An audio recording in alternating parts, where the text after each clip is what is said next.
and men are still making more than women. I mean, I think that it's all about balance when it comes to any aspect of a person's, of the society. I don't feel that a good relationship is constantly like this.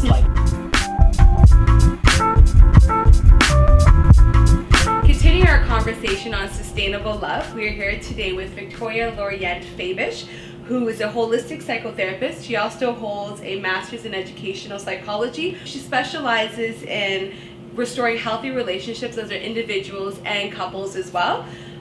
She runs a very busy practice on Lorient Avenue, and lastly, she is the author of one of the most popular New Age books coming out of Canada, which is Find Yourself Culture, which we're going to address as well.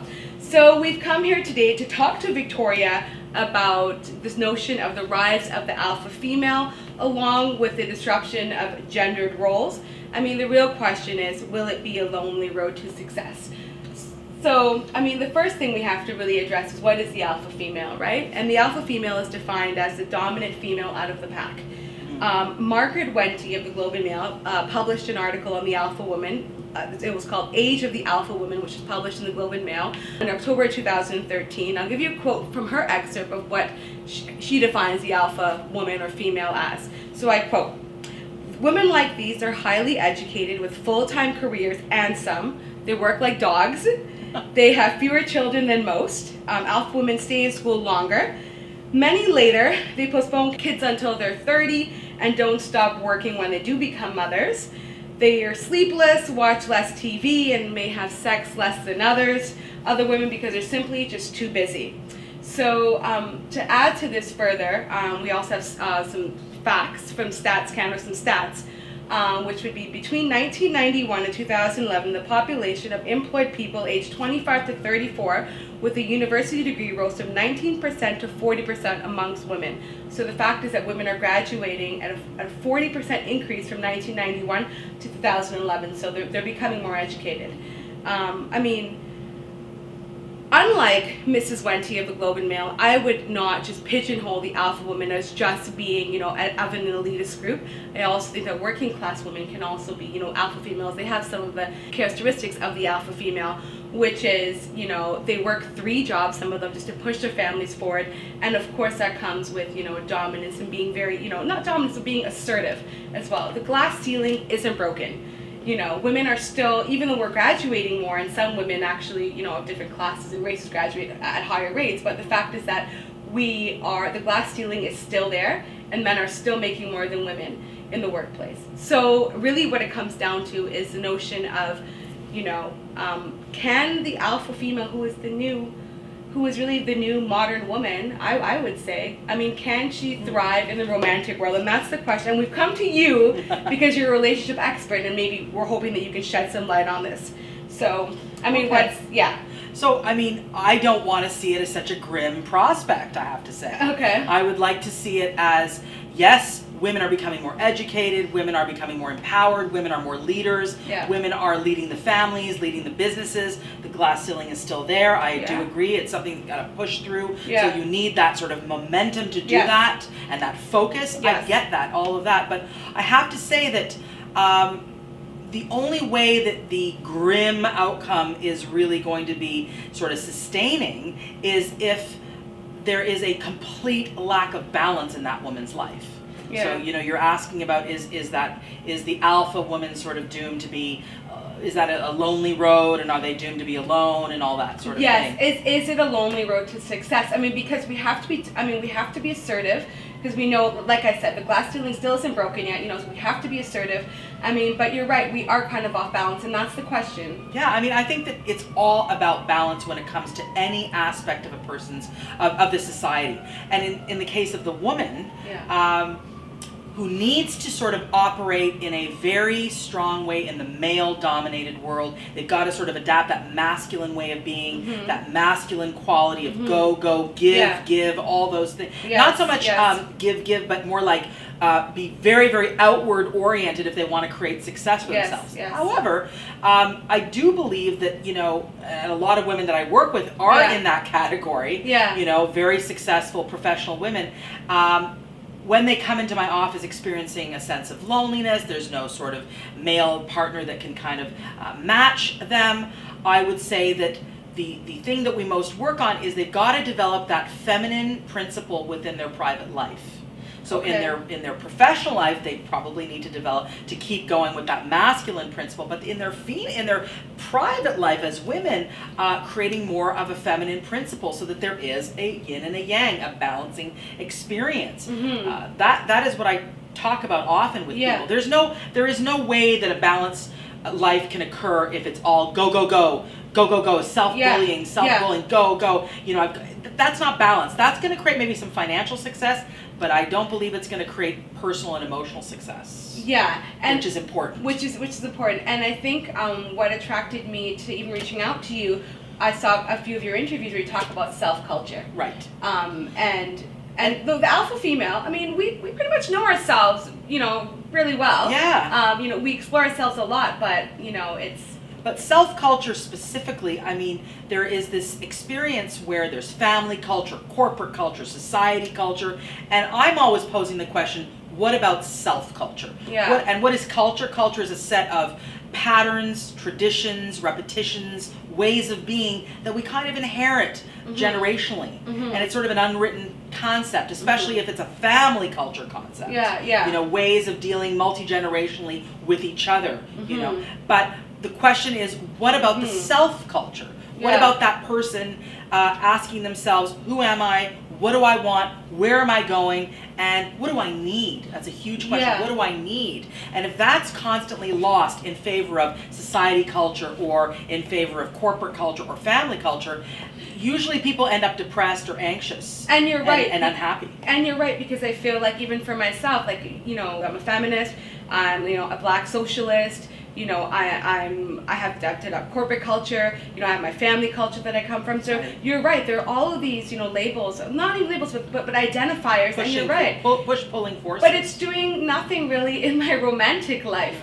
So, that's something completely different. That's why I've come to a relationship expert. That's right. To really, really get the goods on really understanding that. So, and you were talking about earlier, tapping into femininity. Right. Can you talk about ways in which, we can do that through the analysis of the self-culture as well? Okay, so in the professional life, often the archetype of this woman is very much in control. They're controlling things. They're in charge of things. Yeah. Fantastic. We're not saying that's bad. Okay. Yeah. Because frankly, that's how they're going to get successful in that working world. Okay. Yeah. But possibly in the personal life, experiment with, in a social situation, I'm saying, less control. So that you're letting things happen a little more as one way. So what is the feminine principle? Feminine principle is, the masculine principle is all about, look at a plug, masculine is very outward oriented. Feminine principle is more receptivity oriented, more inward introspection oriented, making contact with the intuition, making contact with the aspects of a person that are more creative, the more sort of right aspect of the brain, sort of more flowing, more relaxing, maybe more spirituality, sort of more, I'm not talking about religion, I'm talking about connection with that inner aspect of the divine feminine, which is not lacking in power. Oh, I like that. Yeah. Talk more about that. The divine feminine is not lacking in power. Okay, yes. But it doesn't require the masculine version of power. You can do a female version of power, which I would say a female version of power. Many feminist texts would talk about sharing of power. You don't have to have power over. You can have empowerment. Yes. Very different concepts, but they don't lack that. You're not a victim in this particular paradigm of the divine feminine principle, the goddess energy. Yes. You're still empowered, but you're not lording over. You're not making yourself higher to subjugate another group. Yes. Which is often a masculine principle. Okay. So what we want to create a sharing of power, an empowerment feeling, a leadership quality that is involving a group as opposed to a totalitarian, lording over, power over kind of energy. Yes. Okay. So the first thing is really empowerment opposed to power. Empowerment versus power over. Okay, that's first. And then you're saying another way that we tap into that. You're saying things like dance. Yeah, I was gonna say things that bring in a more right brain aspect of a person. So I always tell people, journal more. Yes. Do more body-centered things like dance, yoga, stretching, not so much like climbing stairs and running, which is wonderful. We cannot negate that. But to create balance, we need to have both, right? Yes, yes. So dancing, painting, journaling, writing, experiences around food, sensual experiences around all the different senses. So you said dance, like what about twerking? Is that what do you think of twerking? I think that brings in my femininity, I don't know. I guess whatever floats your boat. Whatever floats your boat, I mean, right? I think that's a very feminine act. Not like the Miley Cyrus twerking, but I mean, which is overly sexual, but I think that, well, I think dancing, anything that moves your pelvis. Your pelvis is going to create, remember we have chakras, we have 7 chakras, we have energy centers. So a lot of women in that corporate culture, they've got to be stiff in order to handle that energy. I'm always telling people that are overly stiff to move their shoulders, to move their hips, to create a sense of sensual experiencing with the body. Sensual experiencing with the body is very much bringing the balance of the feminine principle to counteract the overly masculine principle. And we don't throw out the masculine principle. We bring the two together. We dovetail the two, which is powerful, I feel. And also creates a more happy, a more satisfied, a more joyous individual. You're right. And I definitely agree with that. And I think those are very good strategies to access the feminine. And I've seen it work, by the way. This is not just theory. I have seen it work. Very empowered, very sort of in the male corporate culture women, and feeling like, where's my creativity? Where they're overworked, they're getting lots of money, but they're overworked and they're tired all the time. So we got to get them to, and we do, and it really does work. People, they got to get back into a sense of the feminine principle way of doing it, so that there's balance. I want to get back into the self culture. Because we've implemented these. We now have some femininity working. Our femininity's back. We're balanced now. We're trying to be balanced. Now, how do we get back to self culture? And what are the principles of self culture that would lead us now to having, sustainable, relationships. Love, I would say. 100%. So my philosophy of self-culture is selfiness. Not the selfie with the IE. I came up with the word kind of at the same time. It's selfie with a Y. Selfiness with a Y, meaning self-orientation without being disregarding of others. So self-orientation means your voice is the loudest and the strongest voice in your mind. It's filling your own cup first, creating an overflow, and then giving to others from the overflow, not from the key vessel. So you create an overflow. In other words, you're not depleted when you're giving to others, which is so important to create a sense of balance. Self-culture is an opportunity, finding your self-culture is an opportunity for an individual to say, I matter, I don't operate from guilt, I don't operate from shame. What I do operate from is self-love, self-compassion, and this is not narcissism. When you're full, when you're whole, you want to give to the planet. You want to give to others. But only from a full place. That is true self-culture. And how do we balance self-culture? And how do we access this? Some people go away on trips. Some people, it's a constant. How can we access this? Constantly paying attention to your inner running commentary, catching yourself in self-denigrating words. That means you need to do some introspective work. Maybe consult a therapist. Maybe do a retreat. Maybe do. I love in the artist way the morning pages, doing 3. Just as soon as you wake up, you are writing your thoughts for 3 pages. Knowing what you're thinking. Don't be so unconscious. Get in the present moment and feel yourself. Understand yourself so that you can know what boundaries I need to set. If you don't know what boundaries you need to set, it's often because you're not in touch with the self-culture. Okay? If you have a good sense of your self-culture, you will be in touch with your boundaries. You will be in touch with your empowered feminine goddess self. You will be in touch, and if you're a male, your empowered masculine God self, right? So we're all, this is non-religious, let me be clear. This is just getting in touch with that divine aspect of yourself, that you are worth loving. We are all worth loving. Can you tell us a little bit about boundaries, and what are practical examples of boundaries? So boundaries would be, for example... Because I asked because the alpha female seldomly has boundaries because we're so go, busy. Take care of ourselves, we have to take care of our families, we take care of everything around us. But sometimes we're usually the last persons to take care of ourselves because we're so busy, either empowering other people or taking care of, make sure everything is set up and ready to go for everybody else. So just to give you an example of what a good boundary is. A really Bad boundary is revealing all of yourself on first meeting. Okay. Right? People are talking too much about who they are right away. Yeah. Good boundary is checking for compatibility and revealing a little of yourself at a time. That's a good boundary. Also, a really good boundary is not expecting other people to rescue you. Ask, a good boundary is like not expecting other people to be psychic and rescue you. A good boundary is asking for help, asking for what you need. Yes. And saying, also an excellent boundary is knowing when to say no, giving yourself permission to say, no, that does not work for me. Or no, I will not be ready now. Or no, no, saying no. And it doesn't have to be mean. It can be done in a fair, kind, and loving way. I always talk about fair, kind, and loving. Because what are people after? Community, relationship, creating experiences with other people, which is where we learn the most and grow the most. So we don't want to set up an energy where we're rejecting or snarky or defensive. You want to be setting up a fair, kind, and loving energy, and that doesn't mean you need to be a doormat. Yes, that's okay. You can be fair, kind, and loving, and you don't have to be a doormat. Yeah. And something that you also mentioned in accessing our self culture, especially which is important for the alpha female, is the notion of vulnerability.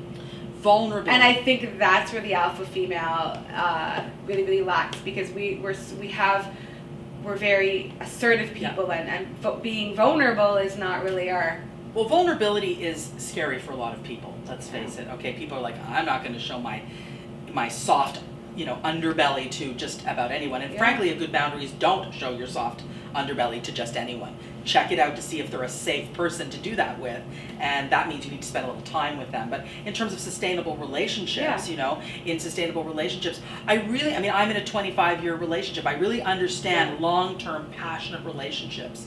And what I notice is that at home, with the very, very sort of strong alpha female, they can maybe have a situation where at home they have a little bit different kind of an aspect to themselves. Maybe the vulnerable feminine aspect is brought forth in the relationship. Again, it's important that they allow for secure partnership. In other words, a secure guy. Someone who's not going to be threatened by your success. And if they are, I don't know if you've experienced that, but I don't know. It's not the relationship to continue if the person is feeling constantly jealous and constantly sort of. I think that you brought up a really important point there, and I think a lot of alpha females face this, where we're in relationships and generally we're attracted to alpha males. Where you're right, and there's that notion of being very, very competitive, and I've dealt with that myself, where we're competing with each other. We're all on this rise for success, and it's almost there's a competitive nature to alphas in general. But do we need to have the competition in the home front? No, we don't. Do we need that? We can have it out there, but don't do it at home. At home, be okay with a sharing of power. Be okay with being vulnerable and a bit more expressing of your vulnerable needs. Be okay with that, and you're gonna, in being okay with that, because like attracts like, you're gonna attract someone who's okay with that as well, who is secure enough in themselves that they can have a strong partner in their life and not feel threatened or intimidated. And I really want that. I work with couples, and I try and really bring that energy to a couple where it's okay to share power. And this is one thing I wanted to share with you actually in sustainable relationship. So I believe this is the model that most benefits long-term passionate relationships. You've got one person with strong individual life, you've got a second person with a strong individual life, and they've got two parallel good lives. Okay, strong, independent. But then they come together and they share. Maybe they have children. Maybe they have, they cook together. They have time together. But then they come away, and then they've got independent lives, and they come together again, and then they come away. In other words, I don't feel that a good relationship is constantly like this, like constantly, always enmeshed, overly enmeshed, codependent, overly involved in what. It's like you've got to have an individual life, because I do see that creates a lot of joy for people. Okay, and then come together, and then come away, and it's like this. It's sort of this experience, and suddenly 25 years have passed, and you've got this brilliant, fabulous relationship. Does that make sense? Yeah, it does make sense. It does make sense, and you were saying that like usually like attracts like, yes. Like attracts. And our thoughts determine what we our thoughts, our repetitive thinking determines very much the vibrational essence that is you. And because we live in a metaphysical universe, so we are vibrating a certain megahertz vibration, and that like person is going to vibrate to us because we live in a like attracts like type of a universe. So a mirroring universe. That is why I believe, and also that is what many scientists believe, that when you look under a microscope, you see molecules vibrating to similar molecules. And we are molecules. So, and notice that if you have certain types of thinking that say, I encourage people to say, I easily and effortlessly attract a match for my vibration, which is a combination of strength and vulnerability, you will bring that towards yourself. Believe it or not, a lot of people who are, alpha are like, my space, I don't want anyone in my space. It's like, be open to having someone in your space. Do a little feng shui so that there's an energy that is open to having someone in your actual physical home. Many people, and willing to share. Get your brain into, I'm willing to share, do affirmations. I'm now willing to share. I'm now willing to open my space to someone else. I'm now willing to share a space, maybe not my space, but a space with someone else. So you got to get into that. And also, I'm willing to be vulnerable. I'm willing to have some needs and express that vulnerable need to someone else whom I determine is safe to do that with. And okay, so how do you know they're safe again? You have to get to know them and slowly understand, revealing little bits of yourself, seeing if there's compatibility, seeing if there's someone, in a really good relationship, that they got your back, that they will never betray you, that they will never humiliate you, that they will always, be your team member, that they will be loyal to you. Team members, I love team members. Team members are a good thing. We are a team. My husband and I are a team. My husband and I are on the same front. My husband and I are, 1,000,000% loyal to one another. That's, you got to find that, and you got to be that to yourself. Remember, like attracts like. Be loyal to yourself. Be your own team member. Be your own best friend. Be your own self-advocate. You will bring that towards you. You will bring that towards you. And again, don't take my word for it. Try it out. Start shifting your brain. Heal all of your belief systems that say men are such and such or women are such and such. Heal the negative thoughts and connotations that you have from your family culture that is not working for you. Develop a self-culture that says, I have a new thought toward men. I have a new thought toward relationships. Not all relationships are dysfunctional. Talk about, I now attract to myself healthy, healing, loyal, vulnerable, loving partners into my life. Yes, and that, I feel like that's also visualization as well. Visualization works. Visualization works. Victoria, you've given us some awesome advice, which I'm sure is all in all here. In the book, absolutely. Which is, find your self-culture. How can we get a hold of this book? Okay, so that book at my beautiful website, self-culture.com. My main website, visualizationworks.com. My webinar, radicalrelationshiprescue.com. Follow me on Twitter @selfculturenow. Follow me on Facebook. Yes. Find your self-culture. It's all there. So you are definitely accessible to the masses, yes, and absolutely. we need more Victorias. We need to really access you that way. And I'm happy there's so many platforms to access you absolutely. on. Awesome. Come to the webinar. It's free and fun. So and informative. So now that hopefully we've implemented some of the strategies, and you need to go out and actually get this book, because it's all in here as well. Our next conversation is going to be with a matchmaker. So now that we have ourselves intact, presuming that we've read this and we're following some of Victoria's philosophies, now how do we actually get out and meet someone? Though like does attract like, but in the big city, sometimes we need some help. So we will be talking to a matchmaker on the next. Stay tuned to the Urban Eco Woman.